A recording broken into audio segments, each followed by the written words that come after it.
Hey, Fed heads.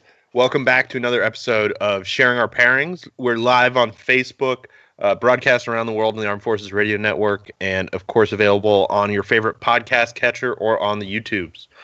If you're watching along live on Facebook, we encourage you to drop us a comment, ask us some questions, let us know what you're smoking, let us know what you're drinking, because that's what we do here on Sharing Our Pairings. I'm your host, Tripp, here with my co-host, Dennis. Dennis, how you doing, brother? What up, Trippy? Not too bad. Doing well. Good. So we're smoking a cigar from my father. This isn't their latest release, but it is a cigar that we're actually smoking a new size that launched about a year ago, last March. So this is the My Father, the Judge. See if I can cover my face and make the camera think I'm not here. I really like the band on this. My Father's funny because back when they were just El Rey de los Habanos, Don Pepin, their bands were terrible. They were constantly like tweaking them. Like I remember the original Blue labels, they just had the single band, and it was like this weird bright purple color because they didn't get it. It seemed like they didn't get any samples when they got it. They just said use this color, and then the color turned out a little different than they were expecting. But it went through like a bunch of changes, and it changed manufacturer a couple times. You could tell because like the kind of gold leaf changed to matte and back and forth. It was very strange, and their bands just weren't that great. Then when they switched to My Father, they got this like huge, beautiful gold band, and I think they do a really good job of making the secondary bands work well with it. Some of them are kind of the opposite of this. You see this little like indentation here. I know the Connecticut is kind of flipped, so it fits it lines up with the top band, the main band. But I kind of like the dark brown color they went with for this one. But anyway, enough talking about nerding out about the bands. So this is My Father, the Judge. It launched near the end of 2016, and then in March of 2017, a new size came out. Originally, it came in 5x60 and 6x56, which I believe they just called a 560 and a 656. I don't think they actually even had names. And then in March of last year, this Toro Fino came out, which is a more reasonable 6x52. I would really like to try this blend in a smaller size, but I mean, with the name of the Judge, they want it to it's gotta be beefy, right? Imposing. Yeah. And so we'll talk about the blend a little bit. First the MSRP. This is the cheapest of the line.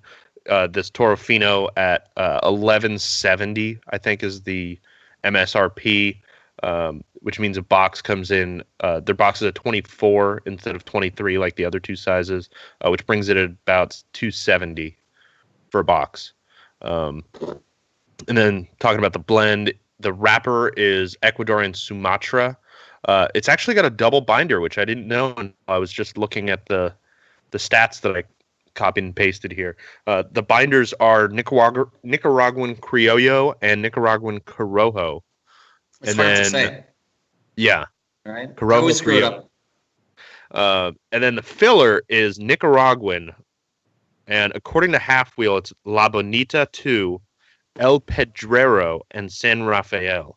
I'm guessing those are strains that are proprietary for My Father, but I'm not really sure. So at some point, I'll have to do a little bit of more research there. And of course, we're not here just to smoke cigars. We're here to pair.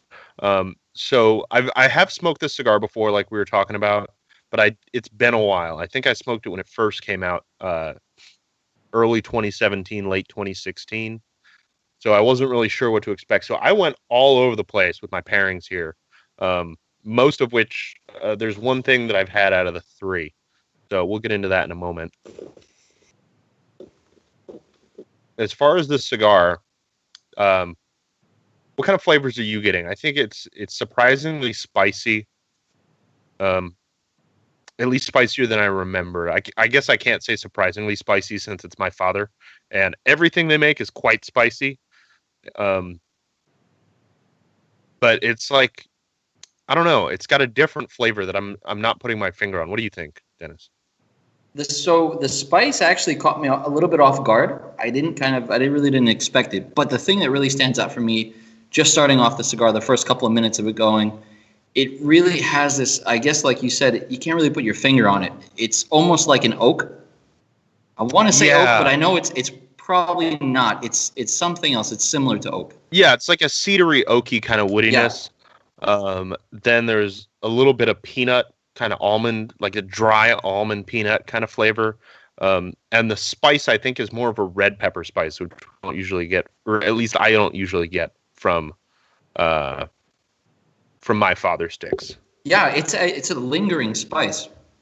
Definitely not what you would expect normally. Usually you get a black pepper, it hits you. You get a white pepper, it's pretty quick. This is that nice lingering spice, and it's not overpowering. Yeah, I like it.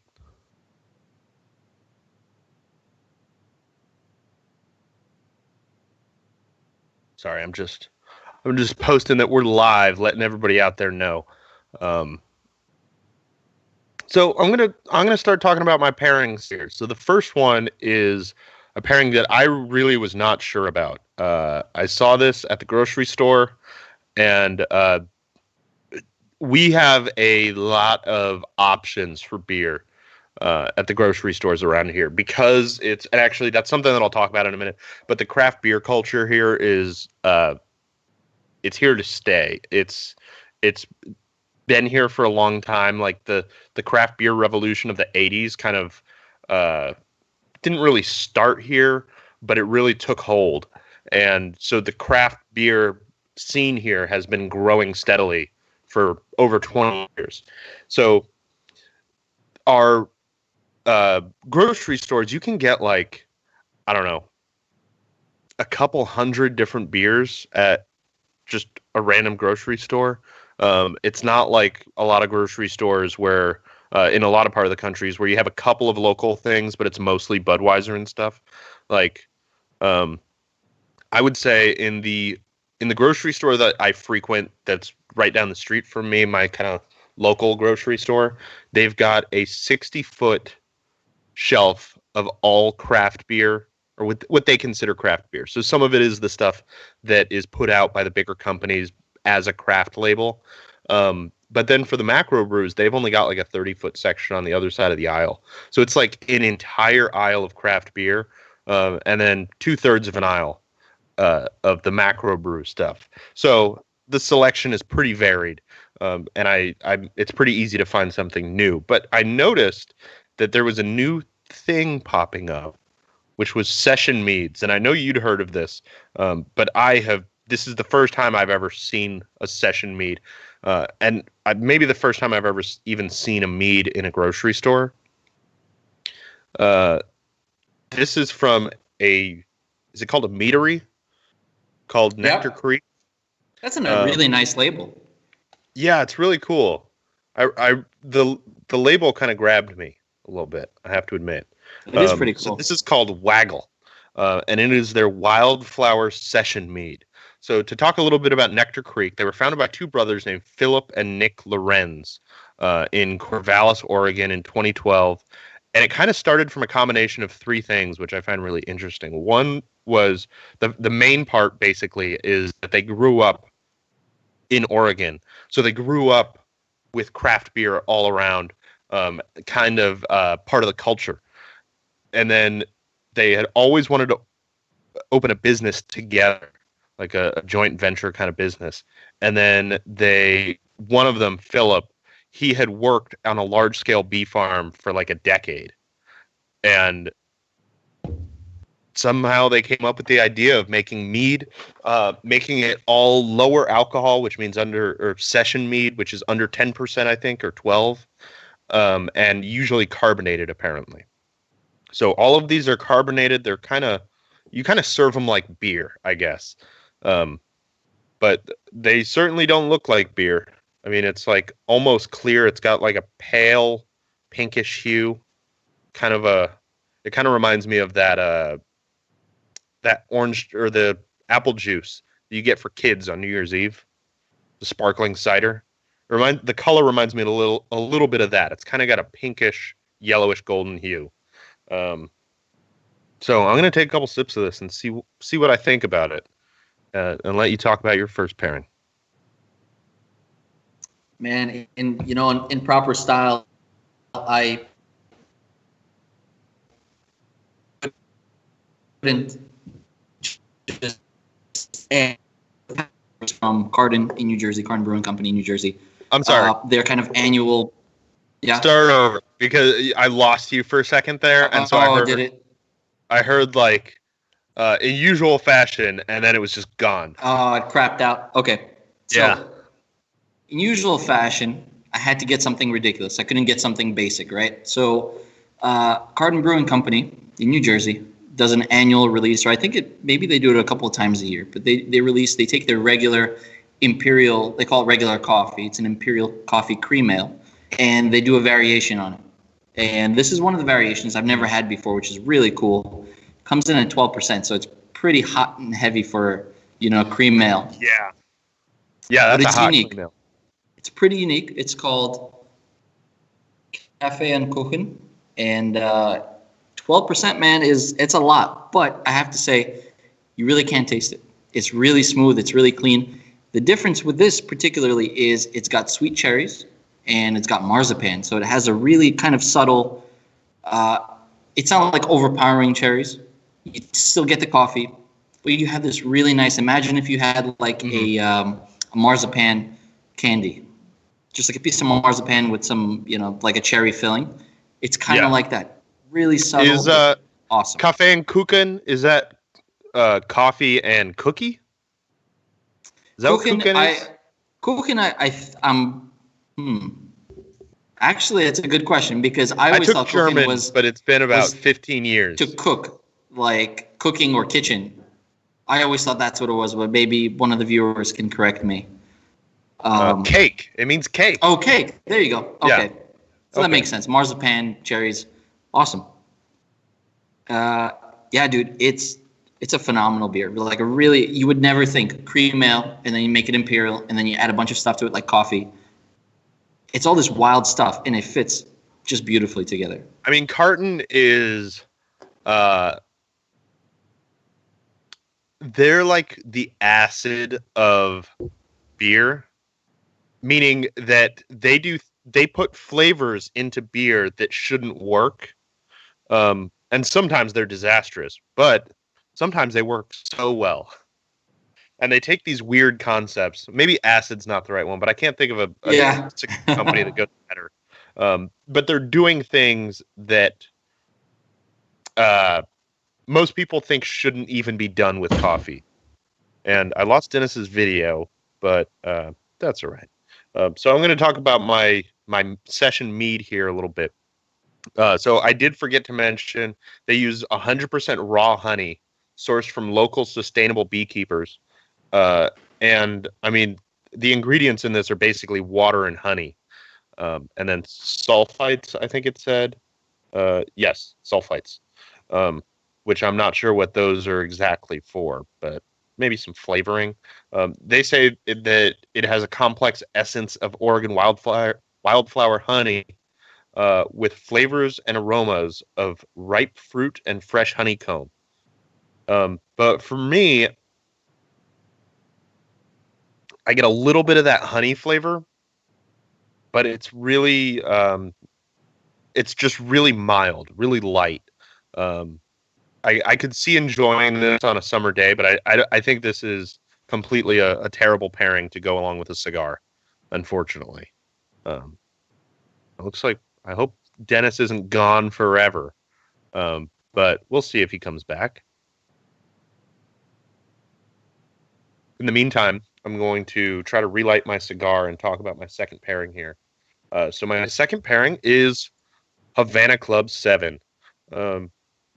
If you watch the show very many times, you know that I kind of like this. I really like this particular expression from Havana Club. I think that it's the entry level of their good rum. The 3-year is not is not worth getting if you're doing anything but mixing, I don't think. But this one is kind of an entry level, surprisingly cheap. I think I usually get it for about $17 in a duty free shop. And yes, you are allowed to bring it back to the U.S. now. I believe you're limited to 1 or 2 bottles. I think it's 2 liters. It might be 1, but I usually just pick up 1 or 2, and I've never had a problem. Sorry, making sure my cigar doesn't go out again here. So, of course, Havana Club 7 is aged 7 years. It is made from, I'm trying to remember. John taught me the old sugarcane versus molasses, industrial versus agricultural rum, and I believe this is an industrial rum, but I don't exactly remember. So, sorry about that. I should have taken better notes the last time John talked about it. So I'm going to take a couple sips of it here. Hopefully Dennis is going to come back online. If he's not on, by the time I'm done talking about this, we'll take a little break and see if we can get him back. So something that I immediately noticed on the nose is there's a slight sort of almost iodine-y, like a scotch, kind of chemically. I know that sounds bad, but it's not as bad as it sounds. It's actually something that you learn to appreciate a little bit. But there's a lot of green apple on the nose here. And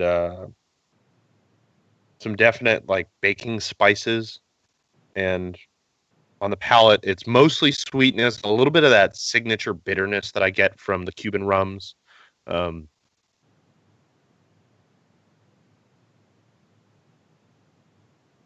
And so far, I think it's going really well with the cigar. I'm going to take a little break here. We're going to take a break for one of our sponsors. I'm going to see if I can get in touch with Dennis. So if we don't come right back, I'm just working on getting Dennis back, and we'll be back in a few moments. Brought to you by Gurkha Cigars. Gurkha Cigars, makers of the world's finest cigars. Try the 93 rated Heritage featuring Rosado, Ecuador and Habano wrapper, Nicaraguan binder, and Dominican, Pennsylvania, and Nicaraguan fillers. Blended by Gurkha's blending team at American Caribbean Cigars, it is hand-rolled Nicaraguan, available in 35-count boxes. Talk to your local B&M about the Heritage today, or talk to them about other fine Gurkha cigars. Whatever your taste preferences, Gurkha has a cigar that's right for you.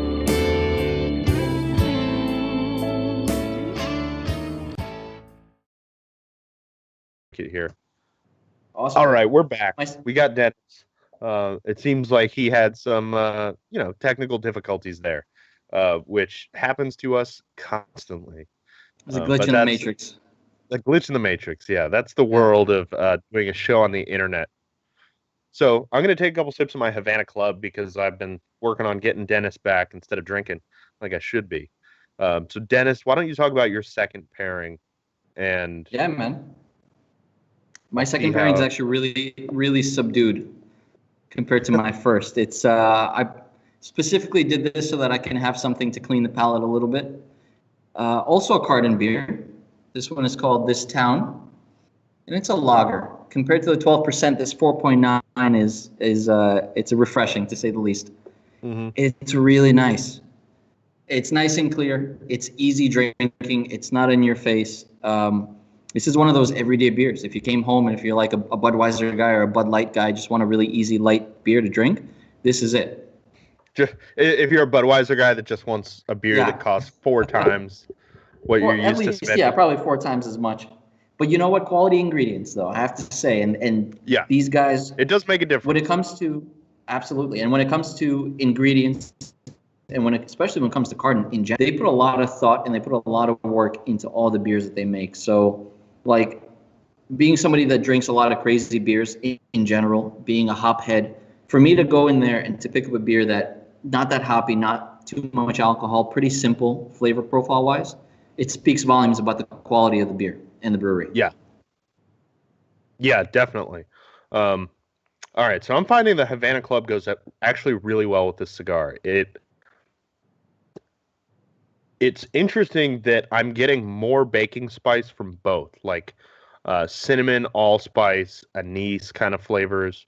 There's actually now that I pointed it out, I'm noticing in my head in retrospect, there's a lot of anise in the Havana Club. And like I was saying before, while you weren't here, it's got kind of a almost varnishy on the nose, but a ton of green apple, which I've never noticed before. Oh, wow. Okay. So I'm wondering if the relatively low amount of sweetness in the cigar is kind of bringing out a little bit more sweetness on the nose of the Havana Club. Because I don't think I've ever gotten that from Havana Club before.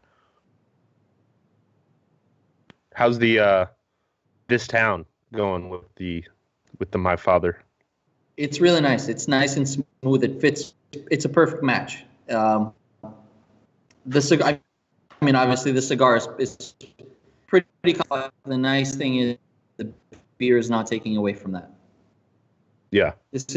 I think this beer would fit with just about any cigar, to be honest. Now I'm just ending the first third here, kind of, getting to the secondary band. Tell me, are you noticing? Is it getting spicier for you?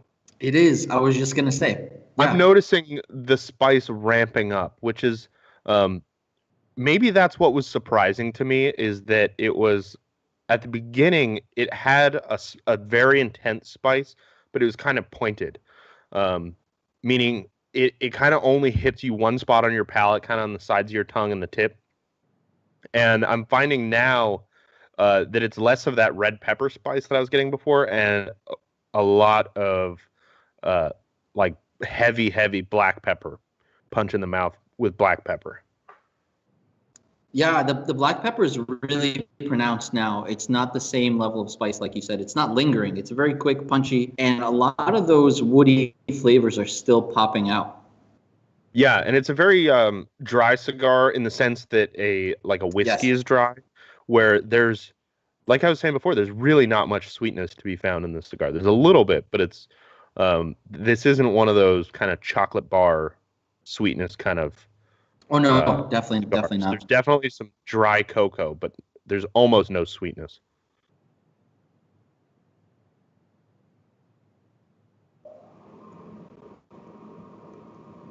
I got to take another sip of that Havana Club because I think so far this is the best pairing.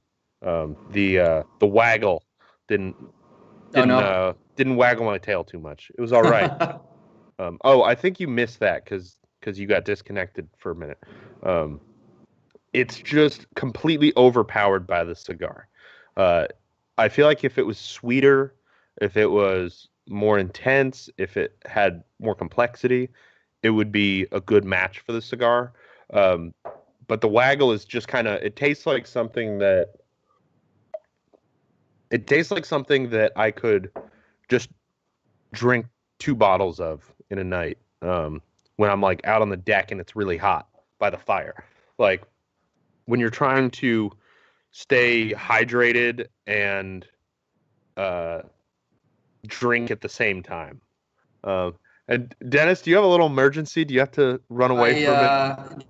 Just for about 45 seconds, because of course I left the door locked. Unfortunately, my girlfriend's locked out of the house. That happens. I'm going to talk more about the waggle because I do find it interesting. So you run away for a minute. Yeah. I'll be here. I'll hold the fort down. Yeah, it's interesting because it's got like a little bit of sweetness and a little floral, but it's just so light and it's just lacking intensity that you need to go along with a cigar. I think that I've had meads that go well with a cigar before. I don't think this is one that would ever go with any cigar, which that might be the first time I've actually felt that way about anything I've had on the show. The Havana Club 7, on the other hand,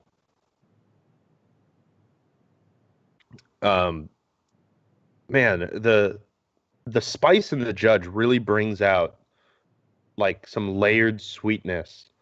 It's like there's definitely that green apple that I was talking about before. There's a little bit of peach sweetness, and then kind of like a biscuity, bready sweetness. I like Havana Club 7 because it's decidedly rum. It's not like a lot of other rums that have that intensity and complexity, where they're kind of more like a bourbon. You're getting all those bourbon-y flavors.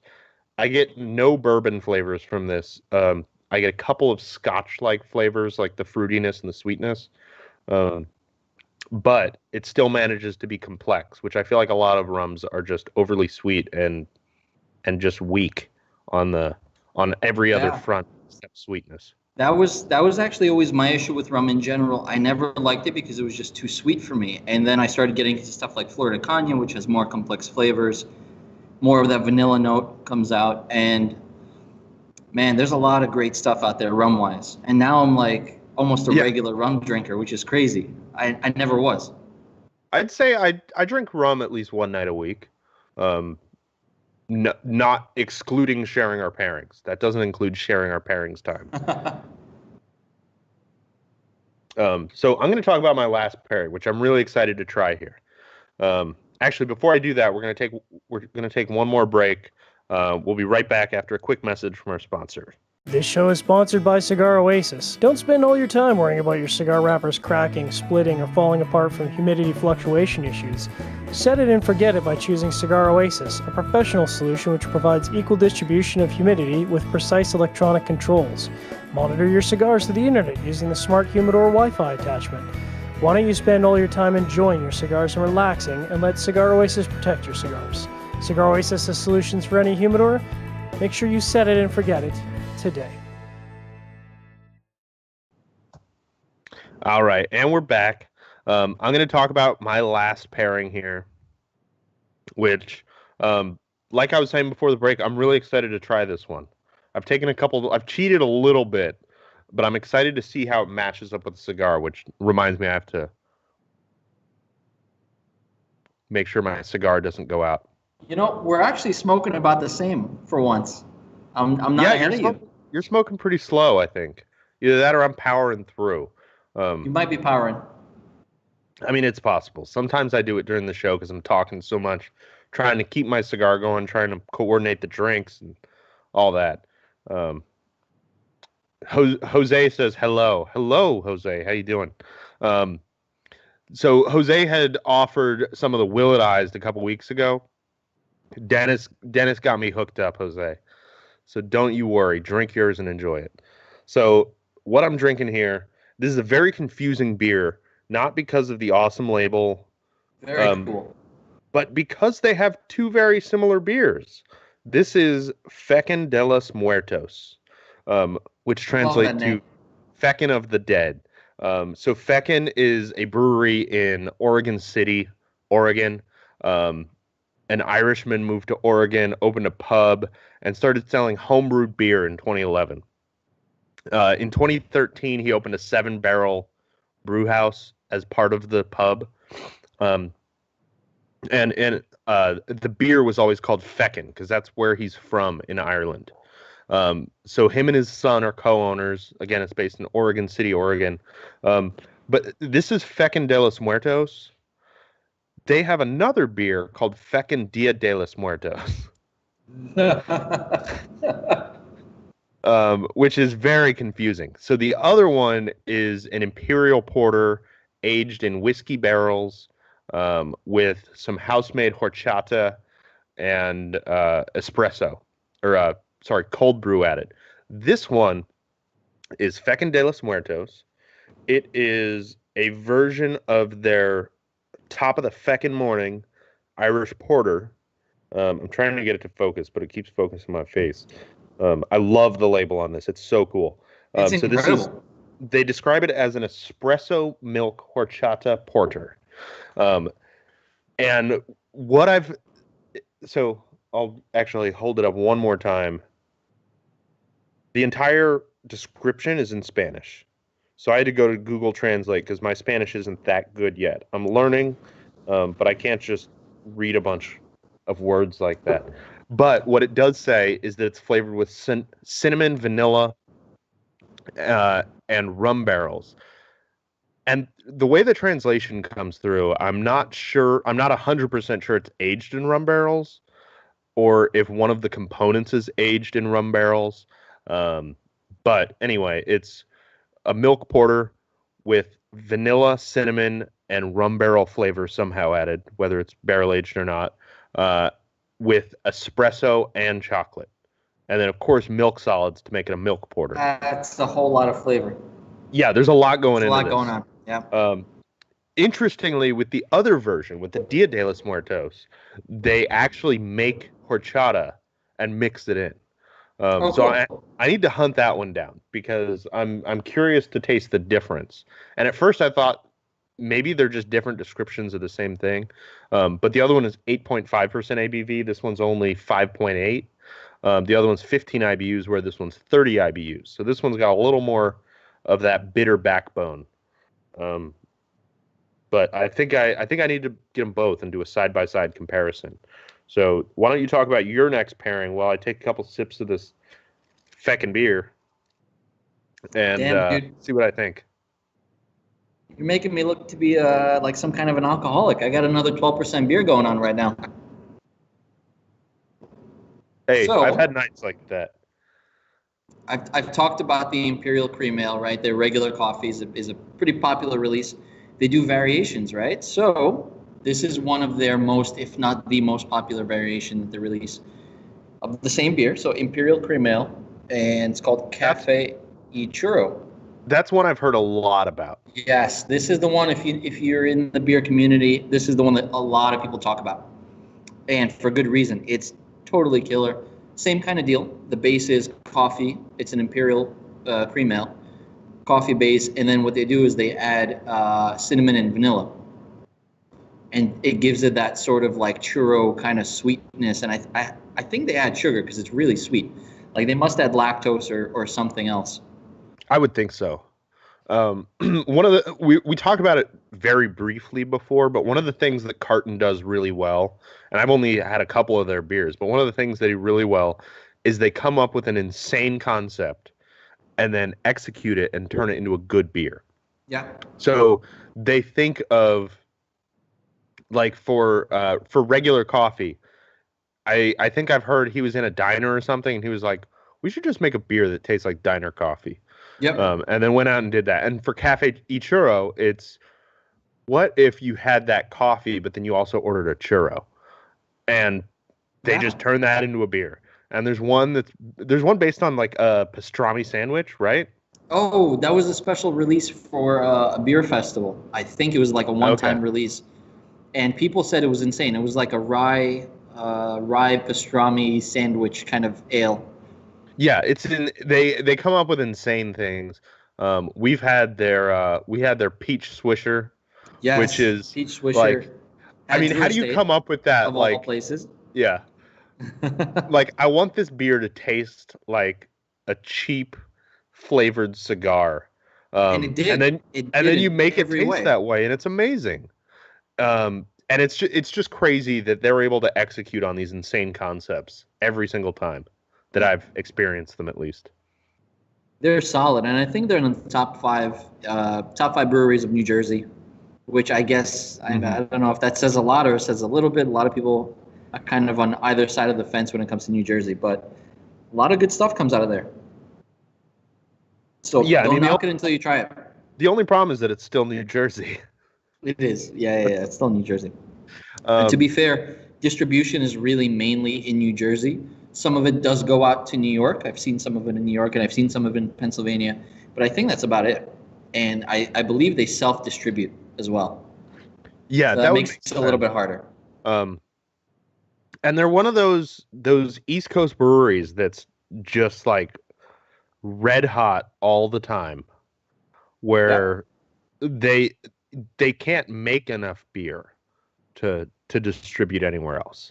Oh, it's funny you say that because they're expanding. They just bought a massive. Oh, really? They're expanding next door, and where they're located right now is this old. I want to say it's an old tent factory, like a house converted into like a mill where tents were built. Something crazy. Right next to there's a school across the street. Literally across the street, there's a school, like elementary school, and then on the other side of the building is the courthouse for the area. And next to the courthouse, they bought a lot, and they're building this massive brewery that's like 3 times, maybe 4 times the size of what they have now. So they're going to expand production. Yeah, and that's what you have to do in the beer industry. I mean, that's a pretty common thing in the beer industry is you have a small, like, brew house, tap house, whatever you want to call it, but a very small production facility where you can only really make enough beer for yourself, meaning that you don't have enough for every restaurant in town to have your beer on tap. And then you need to be able to make enough money to buy or lease property and build out an entire brew house. And a lot of these companies haven't been around long enough that they have the credit where they can just be like, I need to build $1 million brew house. They have to make it slowly. And that's something that's happening a lot around here too. And that's where a lot of the big microbreweries that are here, like that's where Widmer Brothers came from. Yep. They were kind of the same way where they could only make enough beer for themselves and they were selling out constantly, and then you expand and now you can make enough for everybody, but you need all that capital to invest in that, which is that's actually an interesting point, and I've been meaning to ask you. So in your side of town on the West Coast, do you see a lot of gypsy breweries coming up? We don't have a lot out here. There's a couple, but there's really not many. I mean, mostly traditional then, yeah? Yeah, it's mostly traditional. We see a lot of collaborations now, which is, I mean, that's just kind of the style of the times kind of thing, where everybody wants to do collaborations because you're getting 2 names on 1 can, so twice as many people will want it, basically. Yeah. Welcome to Stillwater. Yeah. Yeah, which their stuff is great. I'm not knocking on Stillwater. Their stuff is phenomenal. No, and there are a couple. So Fort George, I know I've had them on the show over and over again. I absolutely adore their beer. They have like 3 or 4 collaborations a year that are regular releases that come out every year. And then they do a couple more that are canned or bottled by somebody else. Because those are just the ones that they're brewing, and they pick different breweries to collaborate with every year. It's huge.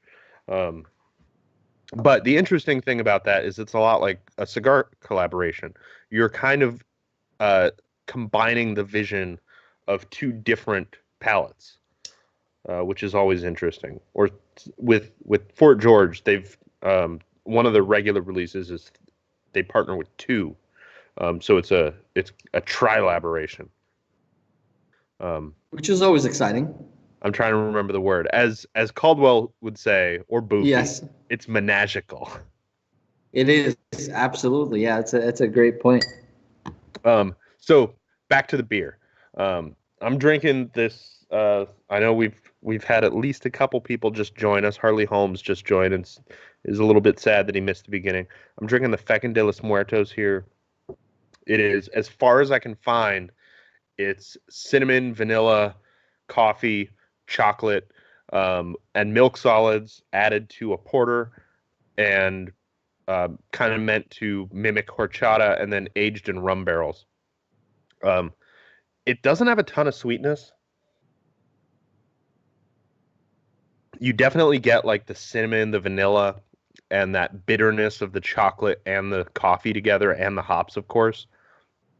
But what I find is we were just saying moments ago how there's almost no sweetness to be found in the cigar. It brings out a ton of sweetness. Interesting. Okay. Like the cigar is so much sweeter than it was before. And it mutes those spices a little bit. So there's still a lot of black pepper on the retrohale, but I'm not getting as much black pepper on the palate. Oh, and by the way, Jose says that Carton is definitely top 5 in his opinion. Yeah, they make some cool stuff. Talking about the cigar, this entire time I've been really trying to pick out the flavors, and this is the first cigar that I've had ever that I can't put my finger on it. I don't know what it is. There's something going on that's just a little bit different than what you would normally expect. Even if you know the blend, if you know what goes into it, if you know what the wrapper is and the binder, all that stuff, you can kind of figure out what the flavors are. Even with that, I can't quite put my finger on what's going on in the cigar, and it's not a bad thing. I think it's really cool. Yeah, I agree. There's I feel like this is the kind of complexity in a cigar that you could just kind of focus, that needs to be focused on. Yes, this is a sit-down focus cigar. Yeah, you need to focus on it. You need to let those flavors unfold on your palate, and you need to concentrate to figure out where the flavors are coming from. And I think I talked about it last week. I started watching this whiskey show on YouTube, and they talked about how your left brain is the part of your brain that figures out what the flavors are, but your left brain can't identify the flavors with words. Basically, it basically gives you like fleeting images of what you're tasting, and then it's up to your right brain to try to figure out what those fleeting images are, which is to me, that's a really interesting way to think of tasting whiskey or cigars or beer or rum or whatever you're drinking or smoking.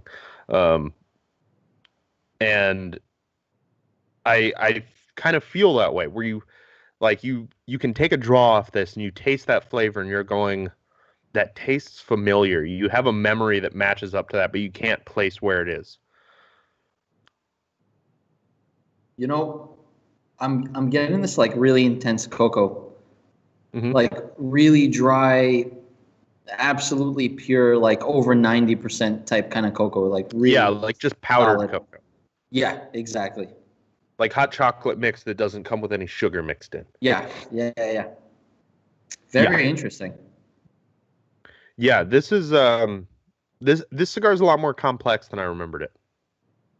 And I'm also noticing that the hops and the coffee and the chocolate, the bitterness is bringing out some like bitter leathery notes in the cigar. Okay. Yeah, I find mine is pairing really well with the coffee imperial ales. Yeah, I was about to ask how that coffee and churro is. The coffee is awesome. I think the sweetness from this particular beer compared to the first one, which was the German varietal, the German cake one, this one is a lot nicer. It fits really well with the cigar and balances out some of the bitter flavors. Man, just smelling this beer on the nose, there's so much vanilla. And I'm accidentally drinking with my pinky up, I just noticed. I noticed that. It's very fancy of you. I'm a very fancy man. Yeah, this is an interesting beer. I really need to pick up the other one because from the beers that I've had from Feckin, I really like them. And of course, with only 7 barrels worth of capacity, unfortunately, many of our listeners aren't going to be able to find them. But it's still, I find it interesting just tasting the different flavors. I mean, even if you can't get this particular beer, I'm sure there's some beer that's similar to it. And just hearing other people describe the flavors to me is interesting and helps me. I don't know. I feel like it expands your palate a little bit. So I'm sure none of the viewers have asked, but I'm going to have to ask you this question. Would you say that the beer is feckin' delicious? Oh, it's feckin' delicious, yeah. Yeah? Awesome. Yeah. Good. Is that a Jurassic Park shirt? Oh, you noticed. Yeah, it is. It is actually, yeah. My awesome girlfriend surprised me with this shirt last night. She was like, "Hey, I got you something," and it was the coolest fucking thing ever. I love it. For anybody listening on the podcast, it's I mean, it's a button-up shirt, like a single pocket button-up shirt, one of those I don't know if there's a name for it, but a button-up collar shirt with a single pocket. I always call them nerd shirts, but nerd shirt. Yeah, I'm proud. I mean, I wear them. I'm not calling people who wear them nerds. That's what they remind me of. And the only pattern on it is the Jurassic Park logo repeated Just 1,000 all times, over. Yeah. just everywhere. Like it looks like it should be a paisley pattern, but they did a find and replace with the Jurassic exactly. It's very weird. But I love it. So, I mean, I just can't say enough about this cigar. It's way better than I remember it. Who was it? Cigar Journal, I think, gave it #1 this year. Oh, really? Last year, yeah. Oh, wow. Okay. I can see that. Absolutely. I kind of see that now. I feel like we missed out not putting it on our list at all in 2016. It's a solid offering from my father. And you know what? For me personally, excuse me, it's a very gassy beer. I'm a huge fan of my father. Every cigar is always just a little bit different where it's interesting. And this one I haven't had a chance to try until this is my first one. And I love my father, and even more reason to love it is this cigar. And it's approachable. That's like, when you talk to people about cigars, that's always the biggest thing. Can you approach it as a Connecticut guy or a, super dark guy, whatever you're into, just as a cigar smoker, you can pick it up. It's affordable, definitely not expensive. I mean, it's a little expensive. Well, it's like $11 or $12. I mean, I don't know. I guess it depends on where you're at. But yeah, let's say $11-12. It's worth it. It's complete. It's one of those cigars where like, man, the money was so well worth it. I want to go and get another one without even thinking about it. I would happily get another one. I'm actually like right now thinking about like tomorrow I should work from the cigar lounge and just buy a couple of these and smoke them. That sounds like good. I can see this cigar smoking really beautifully with a year on it. You get a box, you let them sit for a while, or a couple of sticks, whatever your budget is. Get a couple of sticks, throw them in the humidor, let them sit for a while, forget about them, and then pick it up. You'll be excited. I feel like this cigar would age really well. But one thing, I do have one thing about the approachability. That second third is very spicy. If you're a guy that doesn't like spice, this is not the cigar for you. It might be the 12% beers. That's why. So I'm like, maybe you forgot about that second third. I'm feeling pretty good. The spice not bothering me. But it's not bothering me anymore. I feel like it kind of does the opposite of what my father usually does. Their signature has always been start with a huge blast of black pepper. Oh, yeah. And then slowly dial it back. And then in the final third, slowly dial it back up. That's always been their blending style, and that's kind of become the blending style of Nicaragua for most companies, not for everybody. And I feel like this cigar does the opposite of that. It starts off spicy, but not as spicy as you would expect for a My Father, like spice bomb. And then in the second third, it surprises you by ramping that spice way up and then slowly tapering it off going into the final third. You know what? I have to say, James Bond. This cigar is the James Bond of cigars. You know why? It's classy, it's smooth, but then all of a sudden it's like, wow, it's in your face. It just pops, right? The James Bond of cigars. I like that. James Bond of cigars. It must be. Yeah, maybe.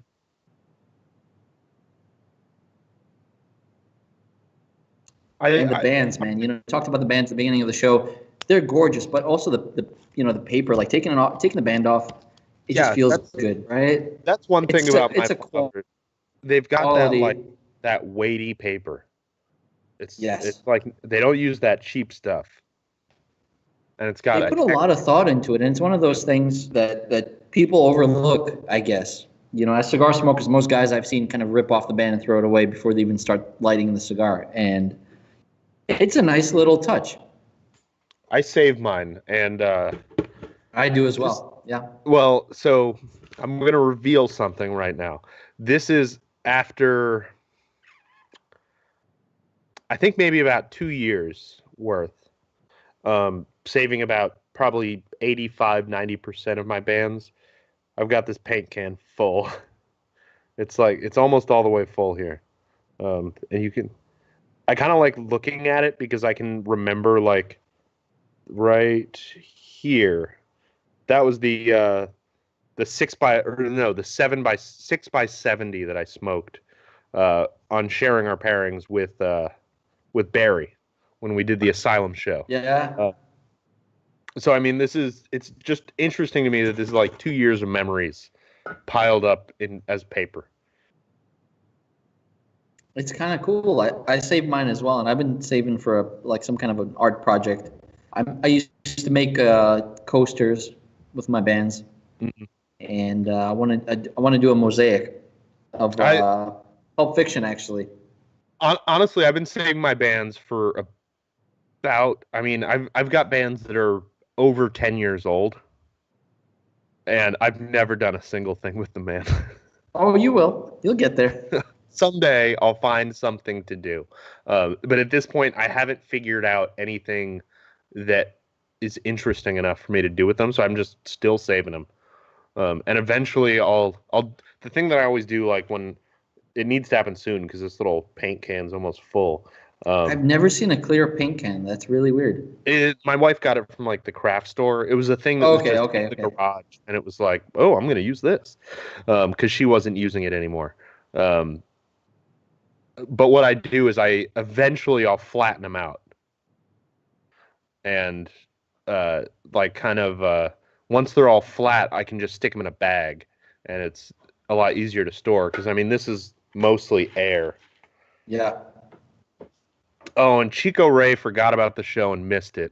Poor Chico. No. Sorry, Chico. You'll be able to watch it, the replay on Facebook, in, I don't know, about 20 minutes or so when we're done with the show. Once it finishes processing, and then it should be on YouTube. I'm trying to get better at editing and getting them on YouTube. The problem is, it takes. I mean, this is kind of a apology for our YouTube and podcast listeners. The problem is that it takes about 4 hours of man hours to edit and upload them, and I'm just running behind. I'm sorry, guys. So if you're watching this on YouTube or listening to it on the podcast, it's probably about a week late at the most. And I'm gonna call out Hector. Hector Alfonso's watching. Hector Alfonso is going to be here on Cigar Chat tomorrow night for us to talk about the. They had a good year as far as the awards go, man. Lazona, did very well. Which they do every year because they make a lot of really good cigars. And I think Cigar Coop gave them the Small Factory of the Year 3rd time in a row, which is crazy.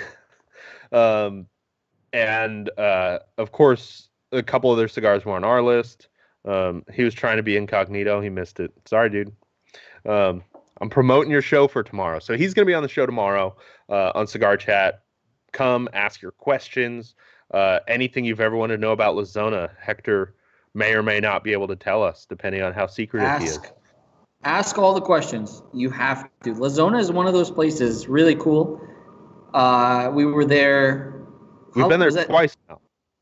Yeah, twice. And was it last year? The year before? I can't remember now. We were there in 2016 and 2017. We didn't go there in 2016. Okay. And dude, Lazona is a cool place. It is a small factory, and man, they put out some great stuff. It's incredible. It's a really interesting factory because they are it's small, but it's also like it feels super historic. Yes. Because it's like this really nice building. They've got this really nice patio that we go up and smoke on, which is nice. And Hector, no, Eric wasn't there. Both of the times we were there, our tour was given in Spanish and translated for us. Because it was like a last minute thing where it was like, hey, we're all on safari. Can we come see the factory? And it just worked out both times that somebody was there. But anyway, Hector's going to be on sharing or on Cigar Chat tomorrow, and then next week we're going to have him on sharing our pairings. We're going to be smoking the new version of the Murcielago, which I'm really excited about.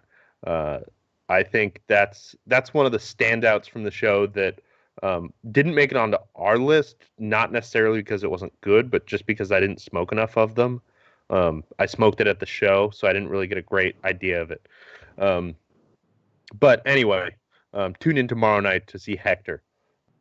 And we're going to take our last break here. Our last break isn't a real break, but it is sponsored by none other than Drew Estate. We were just talking about, we were on Cigar Safari. Depending on if you have connections, you might be able to weasel your way into somebody else's factory once. But Smoke Drew Estate cigars, I've been seeing all over the internet the new tins are coming out. Amazing. Very cool. The Underground ones have been out for a couple months now, and the Liga Privada ones just started hitting shelves within like the last week. And I mean, 10 Liga Privadas for $20, you can't really beat that. Even if they only last 20 minutes, still you're getting that. It's so worth it. They're great cigars. Yeah, I'm definitely gonna have some in my humidor. All right, so I'm going to go back through my pairings a little bit. So the Waggle, for anybody who doesn't remember, the Waggle is the Nectar Creek Session Mead, flavored with wildflowers. And I'm just coming to the realization they're not flavoring the mead. They're using honey from different sources and then fermenting that honey into this juice. The problem is it's just too light. Like, it works as a palate cleanser, but that's about all it can do to stand up to a cigar. Then the Havana Club, number 7 years aged.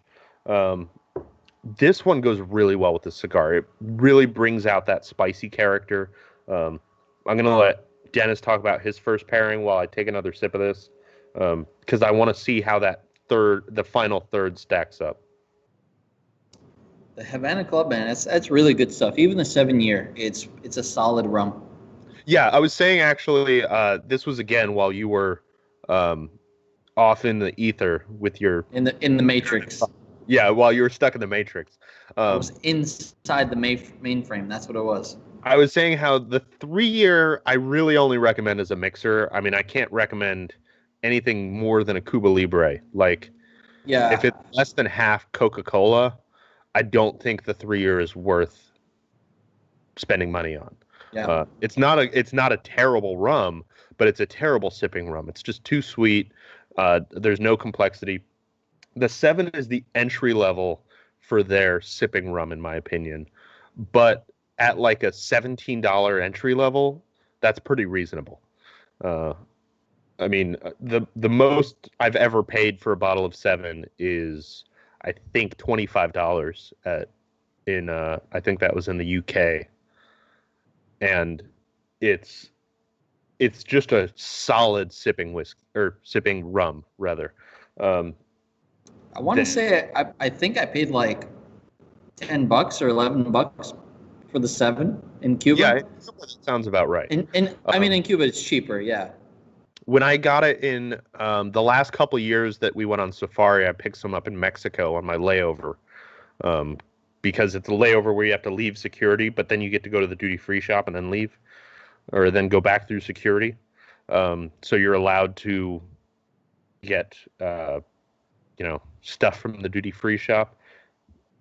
I think it was somewhere between 15 and 17, and I paid $10 for the 3 year, which, like I said, isn't that great. And Hector says it's $25 or thereabouts in Managua now, and it's gone up about $12 in the last 2 years. And I would attribute that to Americans being allowed to buy it now. I mean, 2 years ago, if you bought it, coming back, you may be okay, but they may notice it and say no. But now you're legally allowed to bring it back. Yes. So I think that's why. And he says the blue is almost impossible to find. I agree. Every time I leave the country, I try to find selection of Maestros. It seems like the only place you can get it is either Cuba. in a country, which in a country means like if you're in the UK, if you're in Canada, somewhere like that it's legal, you might be able to find it at a liquor store, but then you're going to be paying their taxed price anyway. But Dennis is able to find it in Cuba, and the only way I've gotten any is a couple samples through John when he got it from Cuba. It was like 35, maybe $40 at most. I have the bottle is still right here. I got it. It's good stuff. It really is good stuff. I unfortunately you have to go to Cuba. I'm sorry. Just, get a plane ticket. Yeah. Make it happen. But yeah, we started talking about it, and I forgot to actually think about it while I was taking a sip. My main curiosity is whether it brings out more spice in the cigar like it did before.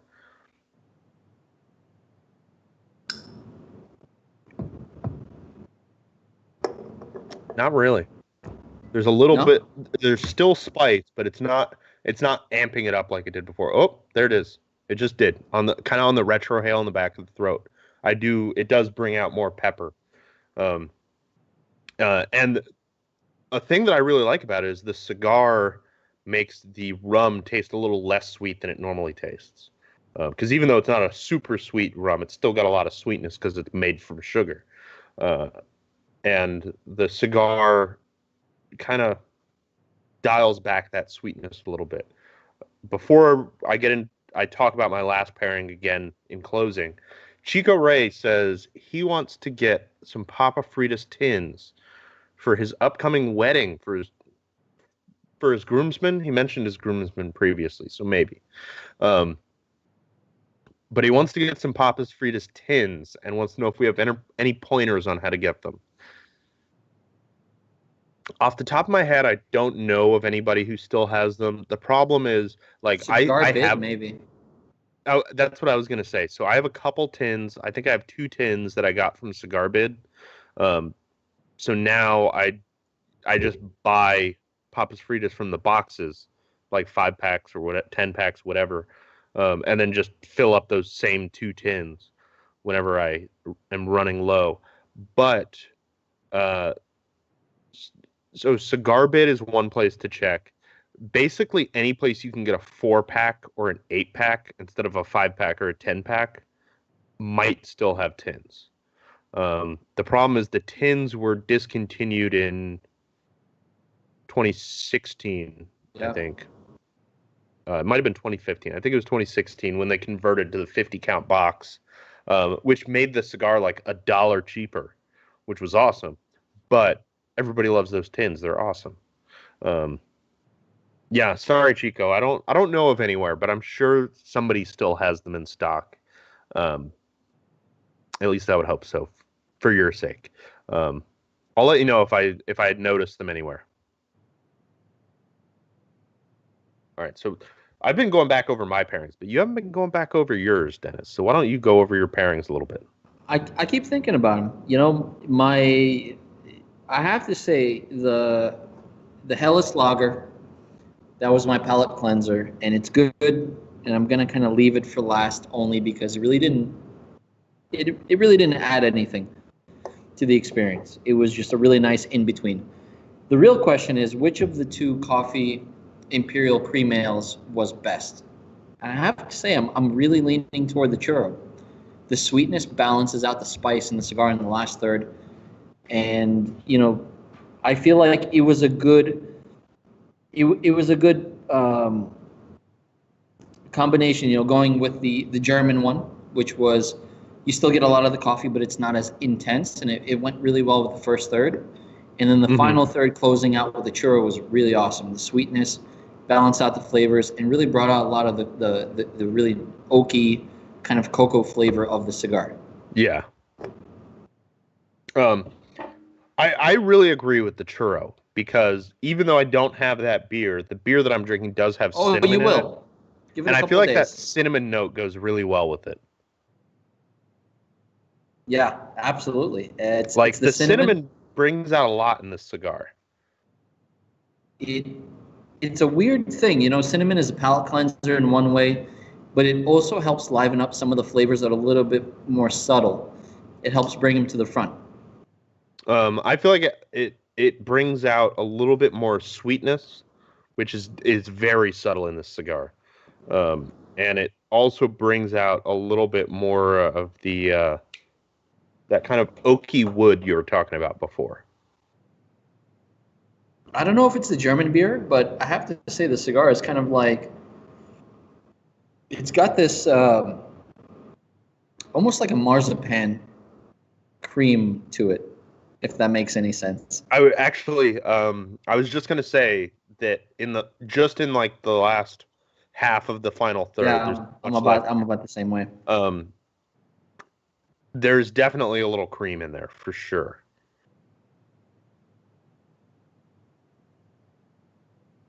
It's been smoking great. It tastes great, and it smells really good.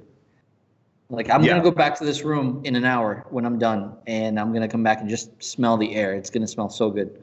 Yeah, I think the room note on this is really good. And I'm not sure if it's the beer or the Havana Club, but I am getting more spice than I was a couple minutes ago. This cigar is a really interesting spice progression. Like, I feel like the spice just kind of comes and goes. I definitely need to smoke one of these soon on a fresh palate, on a clean palate with just water, and kind of see where the progression goes. And before we close out for the night, do you have any closing comments, Dennis, about your pairing? If you haven't had this cigar, get the cigar. About my pairings, I have to say, the churro beer, if you can get it, get your hands on it, drink it, enjoy it. It's an awesome beer, and it'll go with pretty much any cigar for the most part. At least in my wheelhouse, which is the stronger stuff. But yeah, give it a try. See what you think. And I feel like this cigar could go with a variety of pairings. Anything that's kind of on the bolder side, bourbons, some of the like the peatier, kind of more intense scotches, and the something like I'm having a porter tonight, that's barrel aged, flavored. But I feel like pretty much any imperial stout could go well with this. And Chico Ray, before we close out, I will answer your final question, which is the name of the cigar. I was looking for the band, but I realized I actually tossed it in my little barrel, or my little paint can already. This is the My Father the Judge. It's a very intimidating name for a cigar. You're holding it upside down, Dennis. Oh. It's the My Father the Judge. Nice. I really like the touch of the MF on there. That's upside down again. Like the little MF on the Judge label, I feel like is just a nice touch, because it makes you wonder if that stands for my father, or if it's talking about how something intense else. Oh yeah, because this cigar is a lot more intense than I remembered it. I feel like the last time I had it, maybe it was super over humidified or just too fresh. But it's got so much more intensity and complexity this time. So please try the My Father the Judge. Not many people are going to be disappointed with this cigar, unless they have an experience like the last one I had, which was just, I just remember it being a little flat and not being this intense. But thank you, everybody, for watching. Thank you, everybody on the Armed Forces Radio Network, for listening. Thank you to all of our live viewers who commented. Anybody watching on YouTube, give us a like, give us a subscribe, leave us a comment. We really appreciate you guys watching. And, of course, to everybody on the Armed Forces Radio Network, we appreciate you guys out there doing things that we are not built to do, protecting our freedoms. And remember, at Sharing Our Pairings, we want you to drink better, but we also kind of want you to drink less.